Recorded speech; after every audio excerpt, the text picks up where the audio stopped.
Hello everyone, welcome to Money Nook. In this video, let's talk about interest. From this video, you will have three takeaways. First, you will understand the concept of interest, then you will see the types of interest, and lastly, you will see how to calculate them. You will also have a sneak peek about an interesting concept at the end of this video. First of all, what is interest? Let's quickly have a look. Let's say you took some money from your friend as a loan because you have some need. When you are repaying that money to your friend, you will repay back the loan amount plus you will pay some additional money along with the loan amount. This additional money is nothing but the interest. There are two types of interest: simple interest, compound interest. In simple interest, you pay the interest only on the amount of loan you took. For example, let's say you took a loan of 1000 rupees and the rate of interest is 10% per year. So, at the end of first year, you will pay an interest of 100 rupees on that loan. If you have to repay the loan amount entirely, then you will repay 1000 plus 100, 1100 rupees. If you continued the loan for second year, then the loan remains same 1000 rupees, which is the principal. Again, 100 rupees interest will be generated in the second year. So if you have to repay the loan at the end of the second year, you will repay 1000 plus 100 plus 100, 1200. Let's say you continued the loan for third year. Then in the third year, the loan amount again remains the same 1000 rupees and interest is again 100 rupees. And if you have to repay the amount, it will be 1000 plus 300, which is 1300. In this manner, in simple interest, the amount of loan you took remains constant throughout the loan period and the amount generated will also remain constant. In compound interest, you have to pay interest on your loan amount plus the interest it generated.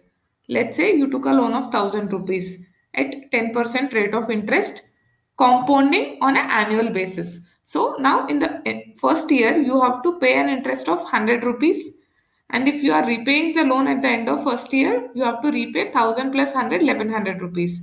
Let's say you did not repay the amount and you want to continue the loan for second year. Since it gets compounded on an annual basis, at the start of the second year, your loan amount will not be 1000 rupees, but instead it will be 1100 rupees, which you had to repay at the end of first year.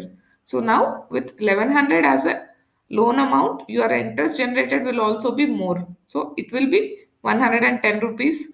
And at the end of second year, if you have to repay the loan, you have to pay 1210 rupees. Let's say similarly you decided to continue the loan for third year as well. Now the loan amount will further increase and it will become 1210 rupees. Similarly, the interest generated will also increase and it will be 121 rupees. And the total amount you have to repay at the end of third year will become 1331 rupees.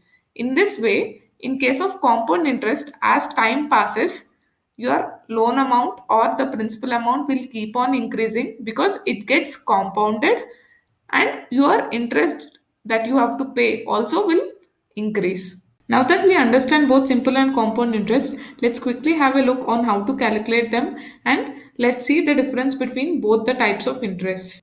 First, let's talk about simple interest. Let's say we took a loan of 10,000 rupees. This 10,000 will be known as principal, and if the rate of interest is 10%, then the interest that we generate or that we need to repay is 1000 rupees per year. At the end of first year, you have to repay 11,000 rupees. Similarly, let's say if you continue the loan for 5 years, the principal or the loan amount that you took remains 10,000 rupees. The interest you need to pay per each year remains 1000 rupees, and at the end of 5 years you have to repay 15,000 rupees. Similarly, let's say if you put some 10,000 rupees in bank, then the interest that the bank needs to pay you is also calculated in a similar manner if it is simple interest. Now let's have a look at compound interest.